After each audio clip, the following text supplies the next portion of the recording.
If you're planning to or just bought a Tesla, congratulations, but there's a few things that you gotta know first. Now don't be overwhelmed, these cars are easy, none of these mistakes are going to ruin your experience, but knowing what to do and avoid will make owning your Tesla so much better.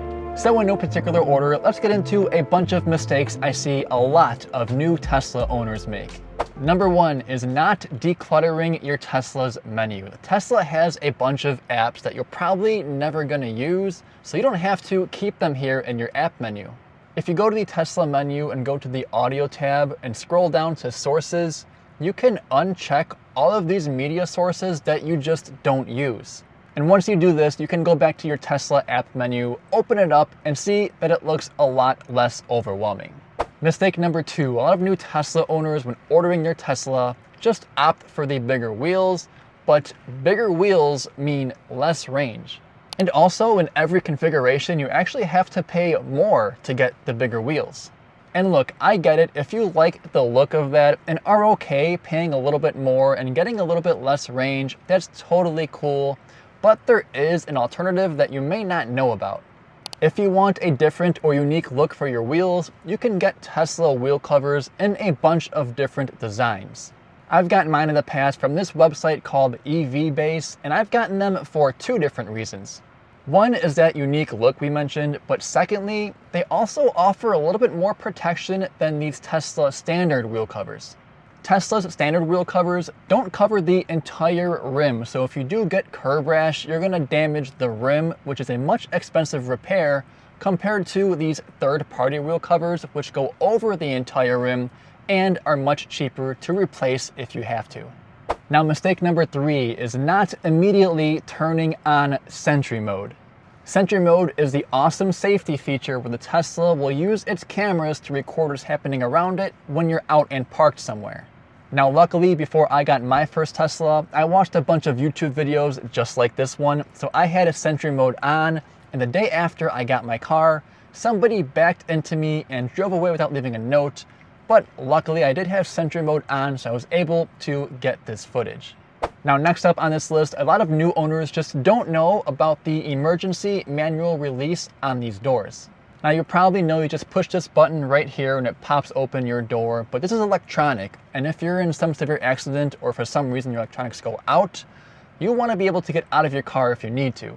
So just below this button is the manual release. You would wrap your fingers around it, pull this little notch up, and it would manually open the door. And keep in mind, this is just for emergencies. It's not meant to open and close your door all the time.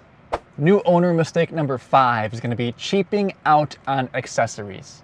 I've got a ton. I've got under screen storage, armrest storage, center console storage. I got floor mats, trunk liners, front dividers. But my point is, there's a lot of companies making a lot of Tesla accessories, and a lot of them can be pretty cheap. Like, some of these organizers can just be 3D printed, but if you spend a little more money, like a few dollars worth, you'll get these nice ones that don't have any issues with fit, have some really good grips on them, good storage options, and slide back and forth super easily. I always say, if you're gonna spend this much on a Tesla, spend a few extra dollars to get the accessories that will feel good and look good with this really nice car. You're also not gonna wanna cheap out on cleaning your car, and that's where Fanttik comes in, who is today's sponsor of this video. If you actually wanna keep your Tesla easily looking clean, Fanttik has products that make a huge difference. I've been using Fantik's Slim V8 Apex portable vacuum in my Model Y, and it's genuinely become one of those things that I just leave in the car all the time. And this is the attachment I use pretty much all the time because I can get anywhere and everywhere in my Model Y with this thing. Especially if you go on road trips, have dogs, eat in the car, or anything like that, your Tesla gets dirty fast with dust, crumbs, dirt under the seats, and let me tell you, there's a lot of spaces to get dirty in the Model Y. And cleaning your car is one thing, but you probably want it to smell nice afterwards too. Fanttik also has an N10 car diffuser, which fits in well with Tesla's minimalistic interior. I highly recommend the Zesty Citrus Oriental Wood scent. It's got a cool name and it smells fantastic. If you guys want to check out Fanttik, they have a ton of products just like these. I'll leave links down below in the description. Now these next couple on this list are things new owners should be doing but usually aren't. And the first of those is using the driver profiles to their fullest capability. So if you have someone else in your household who will be driving your Tesla, you want to make sure you give them their own driver profile so they can change things without changing any of your settings. But a pro tip here is to create a guest driver profile, because you probably have some friends or family who want to drive your car. And I know me, my seat is like perfect. If someone moves it like an inch, I'm going to notice and I'm not going to like that. So I have a guest driver profile. So if somebody wants to drive my car, they can play with everything they want and it's not going to mess with any of my stuff. Now the next mistake is not utilizing the left scroll wheel shortcut. Now your Tesla can do a lot of things, but sometimes you have to go through 2 or 3 menus to get it to do what you want to do. And that's where this comes in. If you hold the left scroll wheel in for a second, you'll see a little menu pop up and you can customize what this left scroll wheel does. There's a ton of options. For me, I have open glove box. So instead of touching the screen, going to a menu and hitting open glove box, I just hold in the left scroll wheel for a second and my glove box opens. Next up on this list is not setting your trunk height. So the Tesla trunks have a very wide opening, especially the Model Y. And if you're in a tight space like a parking garage and open your trunk all the way, it's very possible you can hit your trunk on the ceiling of said parking garage. So to avoid this, you can manually drag your trunk down to how high you'd want it to open, and then hold this button until you hear a sound like this. And then from now on, whenever you open your trunk, it'll only open to this height that you set it at. And I bet you if you start looking around at other Teslas and see a small little dent right in the middle of their trunk, this is something that they did not do and they hit their trunk on the ceiling of somewhere. If you look around, you'll find a few because I see them all over Vegas. Now next up on this list, this one may be a little bit controversial, but I think it's a big mistake to turn on or leave on cabin overheat protection. This is a setting that Teslas have that'll keep your cabin at or under whatever temperature you set it at all times. You can imagine, especially in the summers sitting under the sun, that this can use a ton of battery, and it does. So I turn this off, and what I do, I'll just open my Tesla app a few minutes before I get into the car, open up the climate controls, and turn on the climate then. So that way my car can be nice and cool when I get in, and I'm not wasting all this battery keeping it cool all day while I'm parked in the sun. Now this next mistake is a simple one, but one I wanted to throw in because everybody has to know this, and it's daily charging your Tesla over 80%. So some standard models may have an LFP battery, and those are the exception, but most Teslas you get today will have a different battery where they recommend charging daily to 80% or less. If you're not sure which Tesla you have, don't worry. When you go to the charging menu and set your charging limit, if you go above 80%, it'll give you a little warning that says, hey, keep it under 80% for daily driving. And if it says that, you should do that.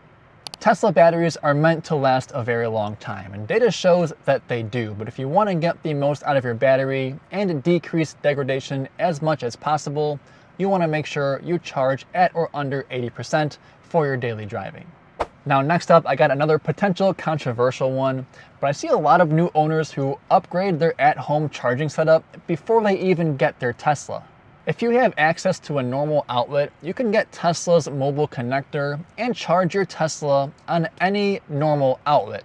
It's a much slower charge, but if you can charge overnight and you don't drive way more than the average person, then you'll probably get more than enough range for your daily driving, and this can do for you. And this is exactly my situation. I drive probably a little less than average, and I just charge my Tesla on a normal outlet in my garage. Now next up on my list, I think we're on number 12 here, but that is going to be trusting the estimated range on the corner of your screen here. This range up here is just an estimate, and sometimes it's not a very accurate one. I think of it like my phone. Like if my phone says I have 12 hours of battery, but then I scroll TikTok all day, I'm not going to get 12 hours worth of TikToks. And that's the same with this range here. If you're on the highway driving on a road trip, you're not going to get the range that this number says you will. So I recommend just keeping it on percent and getting used to it that way. But if you want a pretty accurate range estimate, Tesla's Energy app has a bunch of data you can play with to see your projected range based on your last 10 or 100 or however many miles of driving. And this is fairly accurate because it's based on your actual driving. Now these last 3 mistakes are going to have to do with driving and road trips, and the first of those is not at least trying full self-driving. So right now, Tesla's full self-driving is a $99 per month subscription, but it'll take you from point A to point B and park itself all on its own. And I was somebody who was like, okay, that's really impressive and really cool, but for $100 a month, I don't think I really need that. But long story short, I use it like all the time, and just a warning, I recommend trying it, but it is one of those things where once you try it and actually like it, which you probably will, it's one of those things that is hard to imagine living without once you live with it for a little bit. And every new Tesla comes with a 1-month trial of free full self-driving, so do with that what you will. Now next up is a pretty niche but an important one, especially on road trips, and that mistake is not navigating to the superchargers. So when you navigate to a supercharger, your Tesla will automatically do what it calls preconditioning, which warms or cools the battery, whatever it needs to do, to make sure it's at the right temperature to get the fastest charging speeds for when you plug in. But if you're going to a supercharger and you don't navigate to it, your Tesla won't know that it needs to do that. So even if you know where you're going, always navigate to a supercharger. It'll just make your road trips and your driving more efficient. And then lastly, another potentially controversial one, a mistake I see a lot of new Tesla owners make is over planning their road trips. The Tesla navigation does it all. If you navigate somewhere very far away or you need to stop and charge at least once, the Tesla will automatically add the chargers to your route, tell you when you'll get there, how long you'll be there for, and how long it'll take to get to the next one. So if you're trying to do some math in your head of how much range you have and where the chargers are at and how often you'll need to stop, don't. You don't have to. Road trips can be so easy and so thoughtless in a Tesla. And that's my list of 15 mistakes I see a lot of new Tesla owners make. Like I said, none of these will be detrimental to your ownership experience, but if you're a new or soon-to-be new owner, I hope this video helped you out a little bit. And if you want more content like this, make sure to subscribe. And as always, thanks for watching. I will catch you in the next one.